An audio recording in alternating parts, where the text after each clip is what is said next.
Tonight on Greater Boston, when Supreme Court Justice Clarence Thomas concluded that Donald Trump should not be required to turn records over to the House January 6th committee, did he know his wife's texts to the president's chief of staff were included in those documents?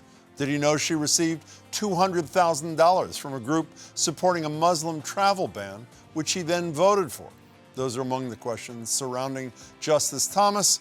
And if he doesn't recuse himself where there are clear conflicts of interest, is there anything anyone can do about it?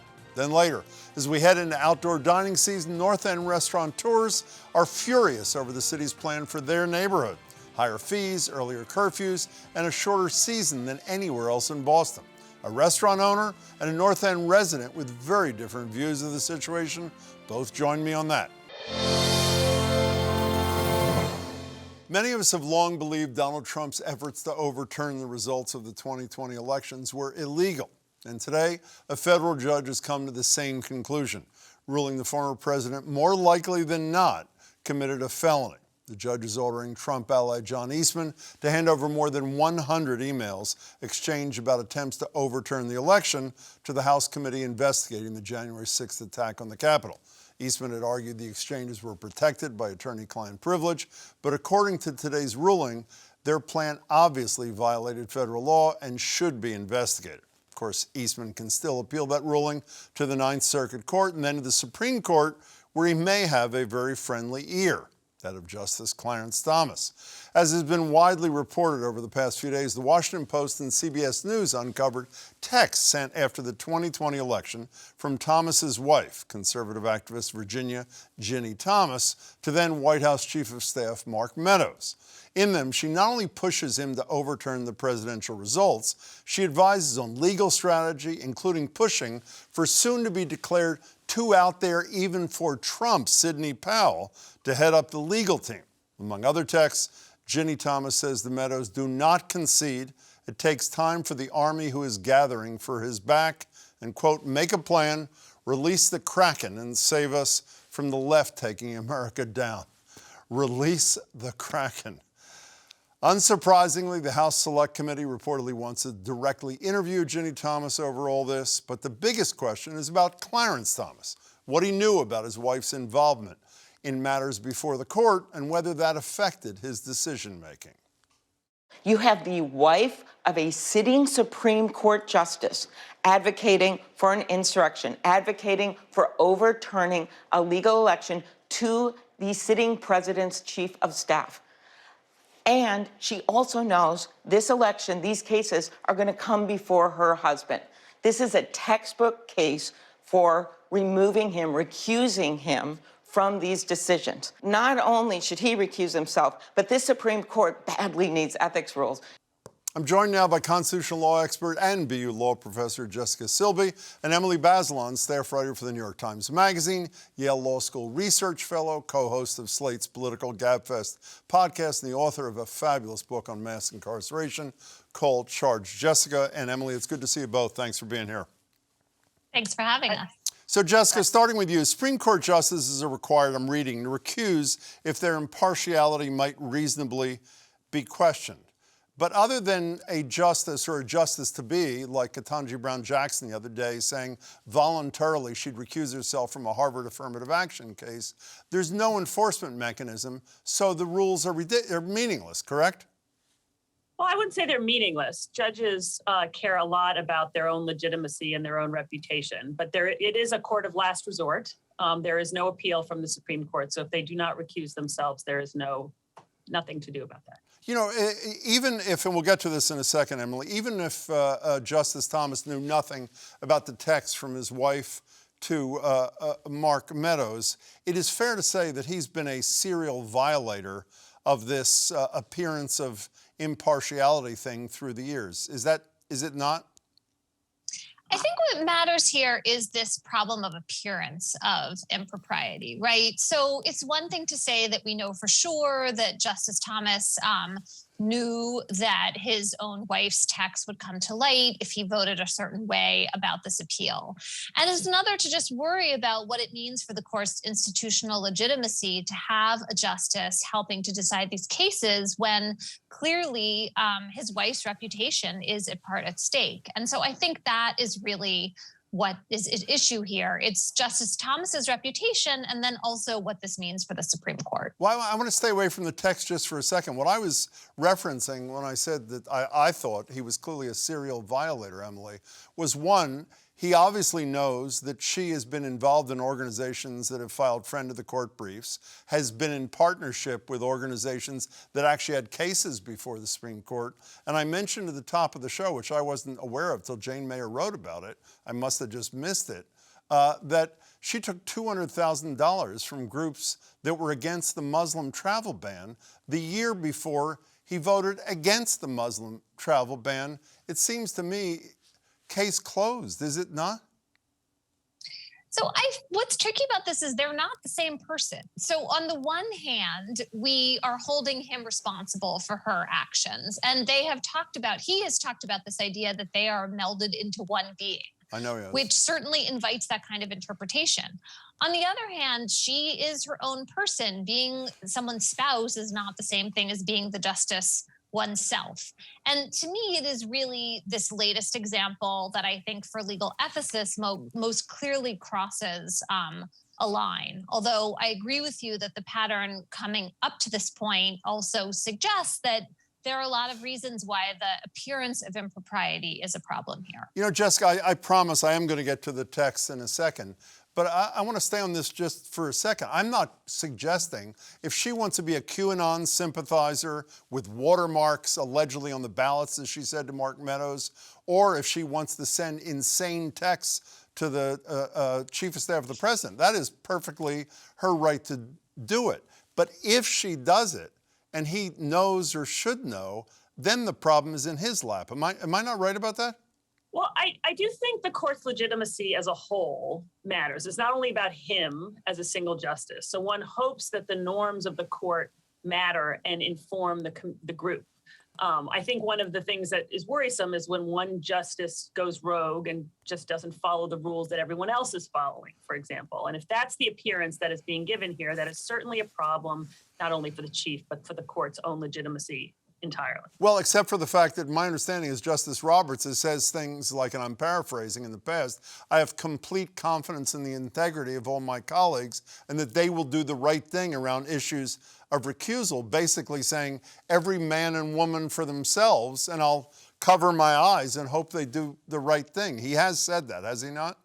He has said that in his 2011 judicial report to the court, yes. And I think that when chiefs say that, when bosses say that, it's not only because they might feel that way, but they're also trying to urge their associates to act accordingly. So let's finally get to the text, Emily Bazelon. Let me just read you one little excerpt from the reporting of Robert Costa and Bob Woodward.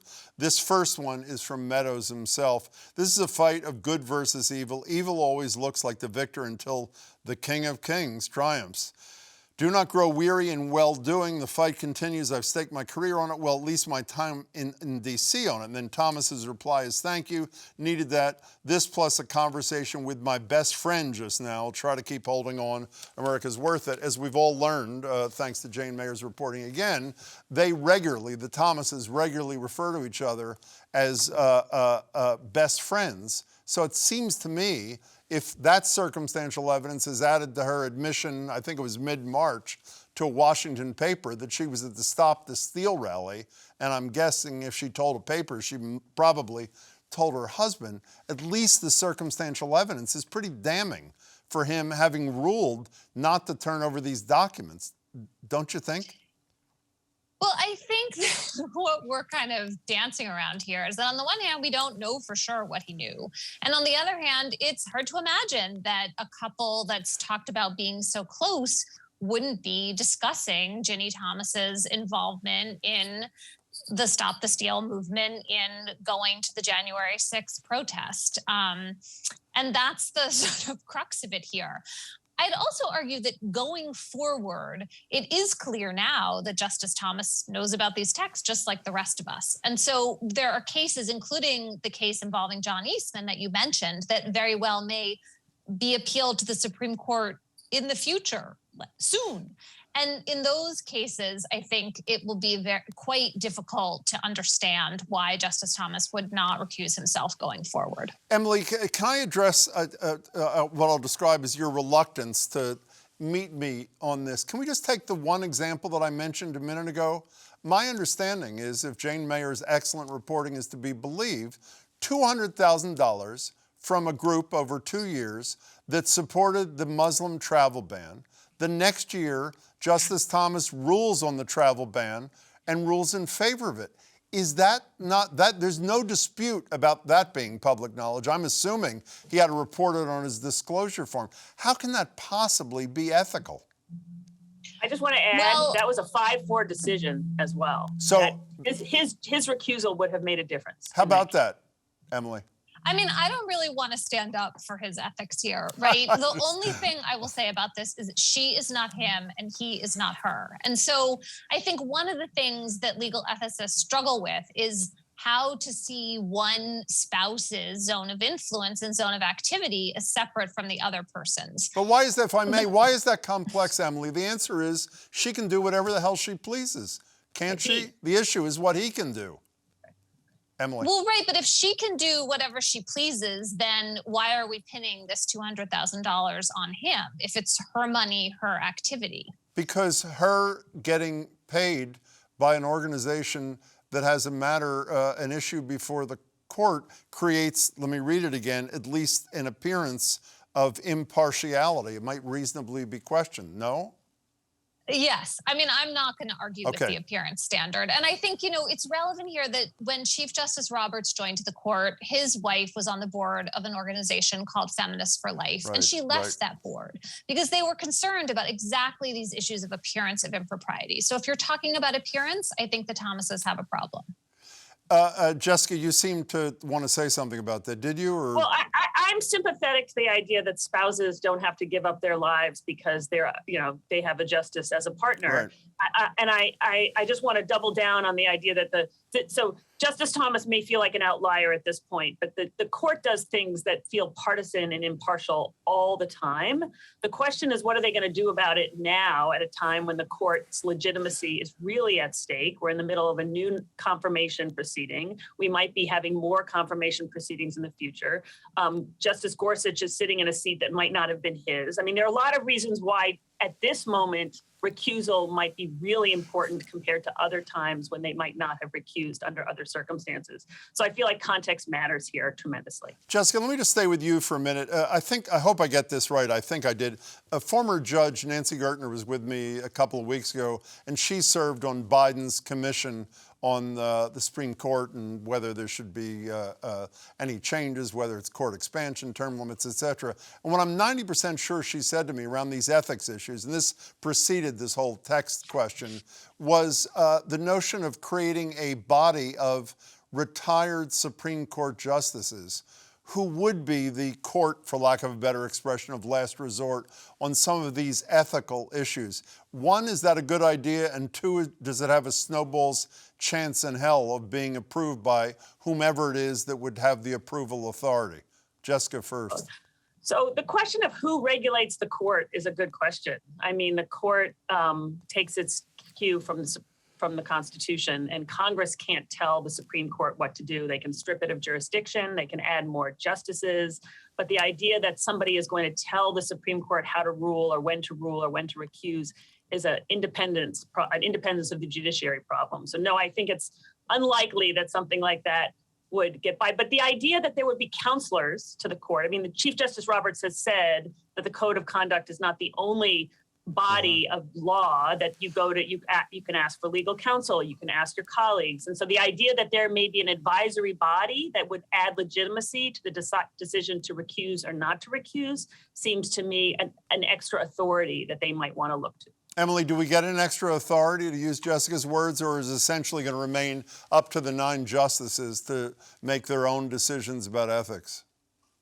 The cleanest solution here is for the court to impose ethical rules on itself. It's for the court to set up some kind of oversight over individual justices' decisions so that they are not threatening their own legitimacy in this way. And who would enforce that?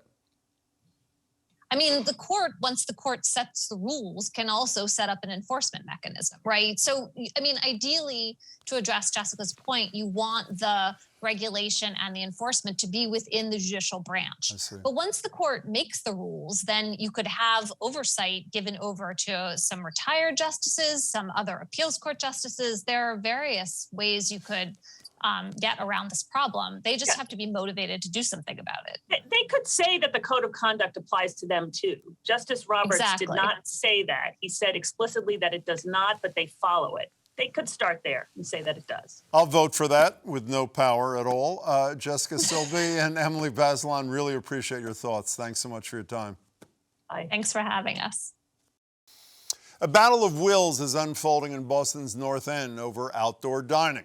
After 2 seasons of expanded outdoor dining options, Boston Mayor Michelle Wu recently announced only North End restaurants will have to pay a $7,500 fee for another round this summer, plus possible additional costs for lost parking spaces.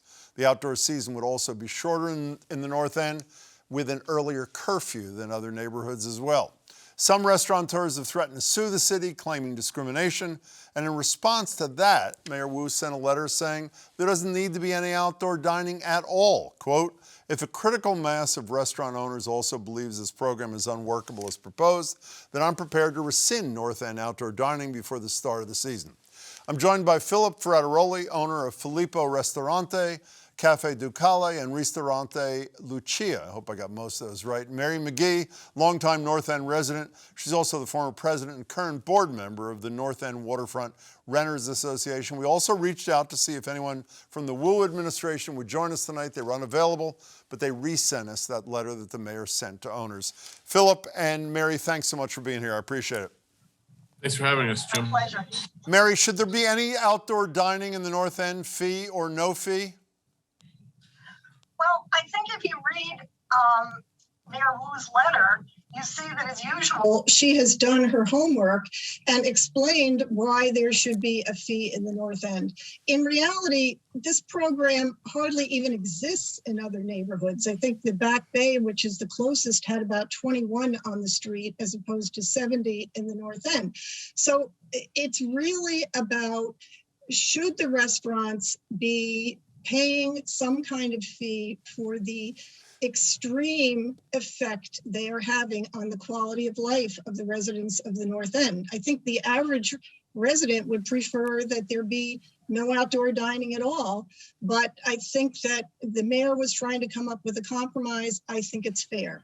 Do you, Mary, worry about 2 years of pretty tough times for small business owners in your community? Yes, and the fact is, for 2 years, we had outdoor dining. The effect on the residents was very negative, but people felt like, okay, we have to put up with this to try to help the restaurants. Not so much, I mean, the owners, but really the staff, who many of us know. But the fact of the matter is that they went through the 2 years. They also got other assistance that hasn't really been discussed. Now, if you go by the restaurants in the North End on an average day or evening, they're packed. And they have their indoor space. There's really no need. Philip, what's your response to the concerns that have been voiced, not just by Mary, but other residents in the North End? So the restaurants in the North End want to work with the city. We agree that over the last 2 years, there was a lot of growing pains into this outdoor dining experiment in the North End. And we want to take the lessons, and the city has stepped up under this new administration with some more regulations regarding, the earlier closing time, just the physical space of how we can set up, and making sure that restaurants are confined to their storefront, and there's enough area for people to pass who want to, in the North End, it's a tradition not to cross on the sidewalk. So that's been prevented by a lot of these barriers. So now the city is requiring us to have space every 18 feet or so. We just want the chance to be able to enact these rules and see if we can, improve on what happened the last 2 years, and try to do something that's going to be sustainable for the residents, for the city, and for our own, for the restaurants. So do you object to I understand about the rules. How about the fee? You object to the fee as well? The city has made a good case over the last week about the cost that they incur in dealing with outdoor seating in the North End. Not only, in terms of like the loss of things like parking tickets and things like that, but also what they're requiring to do a change of traffic pattern on Hanover Street. That's going to take a lot of police. So they've made a better case, I think. Coming out of a winter that was one of the worst winters we've ever had in the restaurant business, particularly in the city of Boston, between the Omicron surge, mask, and vaccine mandates. It was a tough pill to swallow for a lot of us. I mean, a lot of that money up front really hurts after the months we've had. And also, there's a wide variety of restaurants in the North End. Ducali, for instance, is on a side street. We're just a pizzeria. So to charge us $7,500 to do something that you're charging the same thing for a big restaurant on Hanover Street, that was a little bit tough, but the city's working with us.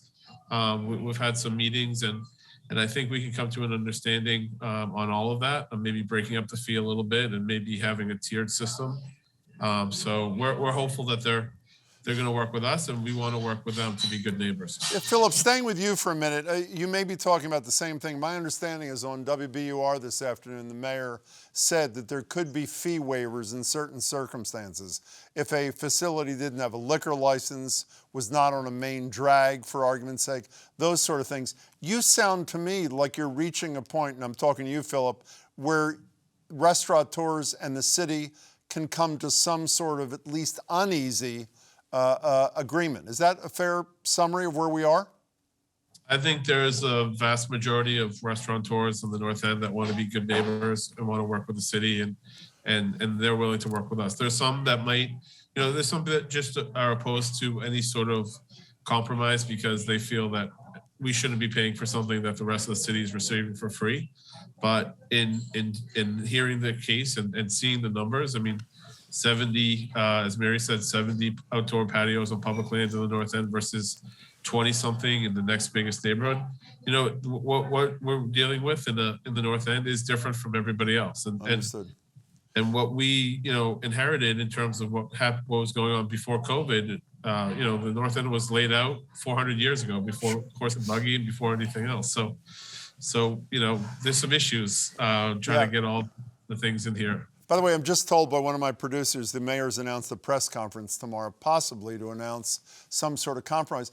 Mary, I have to say, what Philip is describing to me as a consumer in the area, not a resident, sounds totally reasonable and willingness to come to the middle. Does it sound the same to you? Well, Jim, as a consumer in the area, as opposed to a resident, I have to say, with all due respect, you have no idea what it's even like. Hanover Street, where the bulk of the restaurants are, has our post office, it has our banks, it has our health center, it has our churches, it has our most popular barber shop, it has our fire station. But Mary, if I may, Mary, you seem to be going to the middle too. When I asked you a question at the top, while it sounds to me like your preference would be no outdoor dining, you seem to be saying, as long as some mitigation fee is paid, you'll grin and bear it. Is that not a fair characterization of where you are? No, it's not.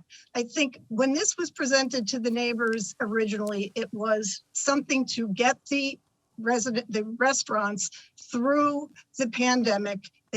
People did not want to sit inside, and they could sit outside. Now people can sit inside. We're back to normal. There was no understanding by the residents that this was going to be any kind of permanent thing. And the impact is very great. I don't think anyone who does not live there can understand the noise level, the crowding level. You can't walk on the sidewalk. That's pretty major. Philip, how about quickly, I have 30 seconds. How about that issue, the sidewalk issue that I've heard before? Quickly, if you can. As I've said before COVID, the sidewalks were an issue on particularly on the weekends and on big holiday like Marathon Monday and things like that. You know, the city is willing to work with us, and we want to work with them and make these changes work, and we'll see how it goes. I mean, you know, like I said, the North End wasn't designed for this, but it's a use that the entire world has really embraced, and it's not fair for us to be held out of that just because we happen to be in the most historic neighborhood in the country.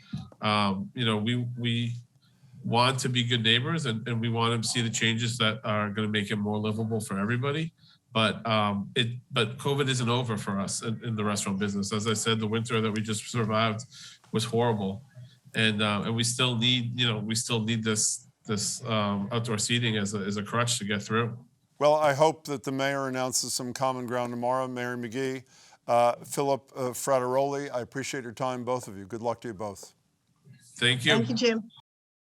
That's it for tonight. Please come back tomorrow. I'll be joined by the director and reporter behind a new Frontline documentary. It's called The Plot to Overturn the Election. That and more tomorrow at 7. Thank you for watching. Please stay safe.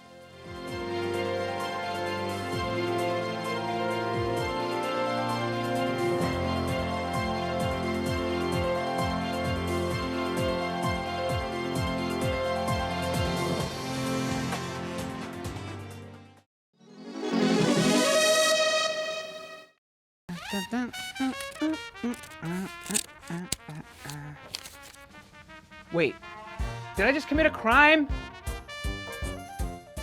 Hey folks, I'm Edgar B. Herwick III from GBH's Curiosity Desk, where you ask questions and I find answers. Today's question comes courtesy of Betty Davis from Gloucester, Massachusetts, who wants to know, is it in fact a crime to remove these labels? Now, you find these guys on pillows, mattresses, even a lot of winter coats, and the reason why is because you cannot see what is inside of those items. Now, today, pillows, for example, are usually stuffed with feathers or cotton or some kind of synthetic material. But according to Maggie Terry, back in the day, they put some pretty gnarly stuff in the stuffing. I mean, it used to be years ago, they'd throw anything they wanted to into the bedding. Newspapers, dirty rags. Horsehair, used hospital or hotel mattresses, corn husks. Sweepings off the floor, part of their lunches, droppings, I mean, anything. For starters, that's disgusting, and furthermore, it's dangerous and unhealthy. So today, a lot of states require these labels that tell you what is inside of the item, and it is against the law to remove them. Sort of.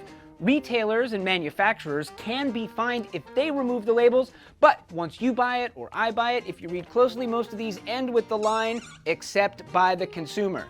So there you have it. Feel free to rip away. Don't forget to follow and tell us what you are curious about, because hey, I might just look into it for you. I'm Edgar B. Herwick III. Stay curious out there.